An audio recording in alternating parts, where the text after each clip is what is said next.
First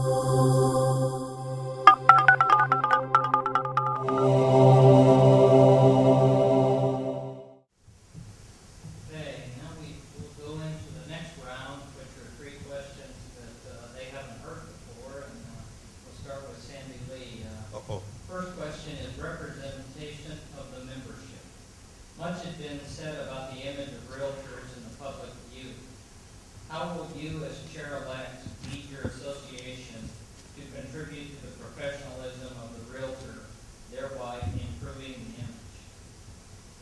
Thank you, Steve. Image has been our problem for years. I've been a realtor 36 years, and we've been talking about image. We as realtors, we've been doing a lot of things to improve our image. One of the main things we do right now is run for the zoo. Now, of course, we're doing run for the zoo because we like the bears and all those animals, but we're doing it for image building as well. When Virginia Clausen was president of the board, she had an R4 project, which included landscaping a street in town, landscaping the Big I, and landscaping the zoo. Image building. Has it changed? No. Image has not changed. People still think of realtors whatever they think of. I don't want to say, but is our image perfect? No. But how can we change it? Again, it's education. We need to educate each other. We need to be the top knowledge. National Association of Realtors know this also. That's why they have TV ads. You've seen the TV ads. You've seen the radio ads. This is all part of educating the consumers. So with this, with the education that we have, with a website that can help educate the consumers, letting them know what the marketplace is about and why we are the voice of the community. We are the voice of real estate. I think with that continue going on, us treating each other better, I think that's part of the image. Sometimes, when you deal with a cross-broker deal and you hear somebody say something bad about your fellow realtor, that's not part of our code of ethics. That's not what we should do. If another realtor is doing something you don't like, you just keep it to yourself and speak to them about it. But don't say it to your customer. That's all image. Some of the image that gets broken down is our own fault because we say something negative about our fellow realtor. So I would say again, proper education, good communication. Those are my goals. Thank you. New question? Same question? Same question. I got 2 minutes to think about it. Sorry, Sandy. Image is created one person at a time. When you deal with somebody, you make a decision about them, and then as human beings, we generalize to the category of people based on our individual experience. I watch presidential campaigns, and pretty soon you can really get a bad taste about politicians because of the way each one of them chose to run their campaign. I got involved at the real estate commission level because it used to take 60 hours to get a real estate license. Now, that's a pretty low barrier to entry. And if you recall from when you took your courses, you didn't learn anything about selling real estate. You learned about alluvium, which has been a critical, necessary piece of our education. Thank gosh, I know that the property lines are moving right now. We're at 90 hours now. And to speaking to education, that's certainly a piece in the puzzle. But at the end of the day, it's about conduct. It's a decision that we make at a moral and a personal level in each transaction. And I don't know that we can do anything but to continue by action to demonstrate in front of our population, our realtor population, what image looks like. An image looks like vocabulary, it looks like dress, it looks like timeliness, it looks like doing what you say you're going to do. And the more we focus on those kinds of values in an organization like ours and lead by example, then I think we start to set that. Because part of what I've always thought about any leadership committee is that we do have to lead by example. And the more we do that, then the people in the organization go, well, maybe that's what it's supposed to look like. And so from my viewpoint, part of getting involved in the board and showing up at board meeting is watching how that board interacts and then demonstrating what civil, thoughtful interaction, courteous. 2 weeks ago was the most incourteous week in history that I remember, between Kanye West and Taylor Swift and Serena Williams, and then a senator telling the president in national TV that he lies. That's not appropriate, and I propose that we can help our image by keeping those kinds of things in mind. The next question has to do with member value and how we can add value to the association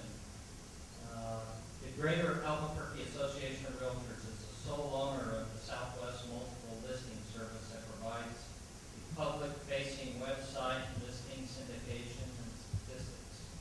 What are the other benefits that the association can provide to members to add value to the profession and assist the member in their day-to-day business? Peter? I have tried to draw the line in my mind about what is the exact role of the Board of Realtors. And I try to look at this, and I believe that we are a trade organization.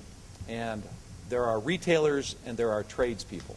Retailers are in the job of selling property or selling the product, whether it's luggage, real estate, pharmaceuticals. And the trade organization is there to do things that the retailer cannot do by themselves. And so for me specifically, as a company owner, I don't have the wherewithal or the voice to make a difference legislatively. I don't have a voice to create a wide variety of education. I don't have a voice to protect private property rights.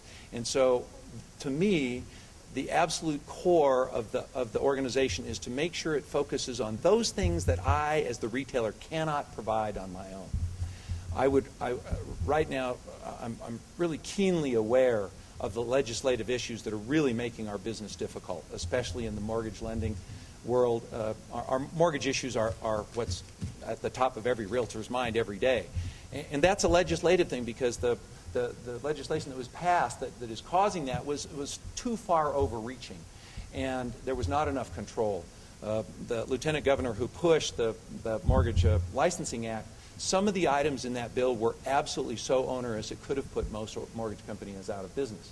We weren't involved enough in that, from what I can tell, because, that's the mortgage side. So what I want the board to continue to do is focus on those things that create vulnerability for the membership that no individual company or person can truly address on their own. And that's the way that we really help protect the membership from being whacked, because it's not a website. It's I can't get my deal closed because I can't get an appraisal. That's a pressing issue right now that was created by legislation. Steve, would you repeat that question, please? Sure.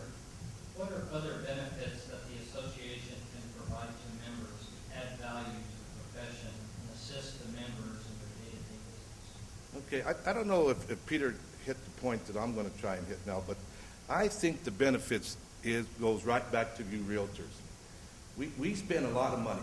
We $1,000 a year to be a realtor, our cost. And do we know where the money goes? So I think one of the goals, that the continued goal for our organization, is to have strong transparency. I think that's one of the things we have to provide for you, so you know where your $1,000 is going. A benefit would be a stronger Southwest MLS. A benefit would be an MLS that costs very little. A benefit would be an MLS that is sponsor-driven, that would be like the Houston Association of Realtors, where their costs are very low. This benefit will benefit us, the realtors, in turn benefit the consumers. I think that's what the future holds for us, to really make our organization strong. When we have that kind of benefits, then yes, we have a voice. Now, our voice comes a different direction, what Peter was talking about. That's an RPAC voice. We'll get to that later. But the benefits that we can give in this organization is to stronger transparency, where you know your money, where your money's going, and then you're willing to spend money to make our organization even stronger. Thank you.